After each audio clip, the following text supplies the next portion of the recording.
The White House is working on getting modern anti-ship missiles into the hands of Ukrainian fighters to aid the war-torn country in defeating Russia's naval blockade.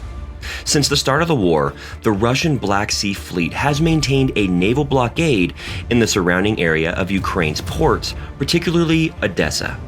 Ukraine's access to the Black Sea has been shut off, preventing grain exports, crippling the country's key export industry, and rising global food prices to historic highs.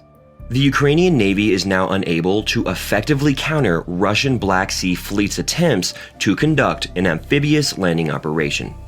Russia has tried to establish a would-be Russian-backed region around the Black Sea since 2014. The areas of the southern part of the Odesa Oblast were the basis for this imaginary nation.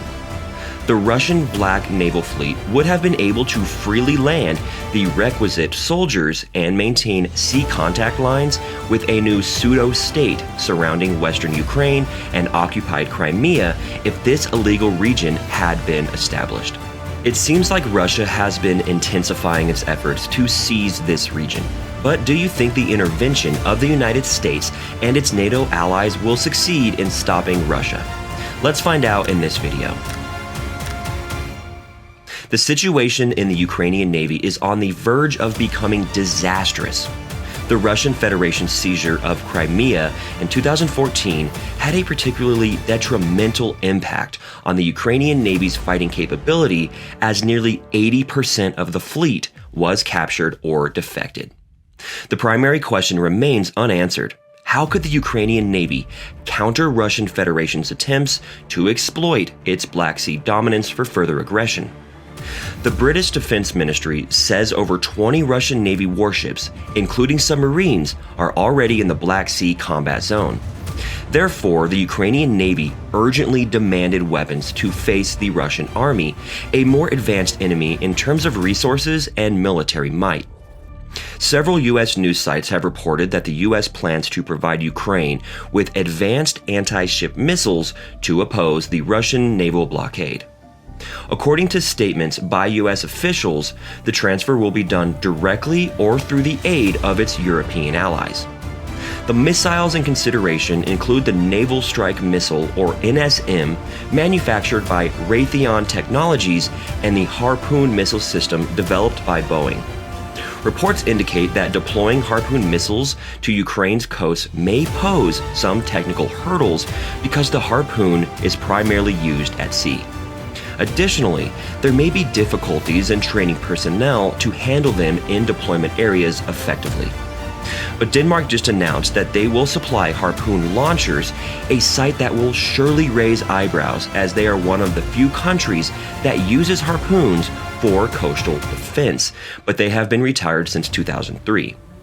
Another fascinating aspect of this development in the Naval Strike Missile's training duration, which is claimed to be less than 14 days. Technical training, such as defect detection, maintenance, and problem solving, is expected to take longer.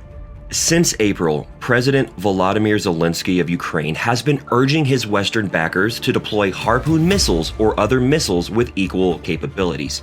Countries have resisted being the first or only nation to provide such weapons to Kiev, fearing Russian reprisals if a ship is destroyed with a Harpoon from their arsenal. The NSM has a range of 250 kilometers and can be launched quickly from the coast. NATO partners have mobile ground-based NSM launchers available for loan, with the first batch likely to be shipped from Norway. On the other hand, the Harpoon can strike targets from about 300 kilometers away, but it's mainly utilized as a ship-to-ship missile because there are limited platforms for launching it from land. According to experts, the U.S. may try to resolve the challenge by launching a rocket from an American warship. The Harpoon has active radar guidance and travels in a low sea-skimming trajectory.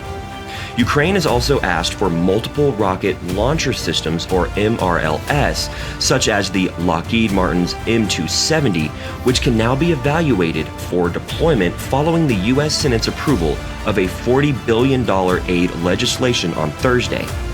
The M270 can attack targets up to 70 kilometers distance, a much greater range than Ukraine's current howitzer rounds. anti-ship missiles launched from land have already proved their capabilities in the Russian-Ukrainian conflict. Although there was neglect in missile defense, Russian naval intelligence and firefighting efforts, the cruiser Moskva, which has assumed the Russian Black Sea Fleet's flagship position, plainly demonstrated that such a big ship could be sunk with 2 anti-ship missiles. Following the Moskva incident, Russian naval operations off the coast of Odesa fell considerably, and small boat losses from TB2 Bayraktar autonomous drone strikes occurred due to a lack of air defense capacity. This was a clear instance of a threat created by anti-ship missiles launched from shore. The removal of the Russian blockade of Odesa, as well as other Black Sea ports, will allow wheat and other Ukrainian goods to leave the country. According to Russian officials, Western arms shipments to Ukraine are dripping oil on the flames and could provoke a more significant confrontation. Do you like this video? Subscribe and stay tuned for the next one.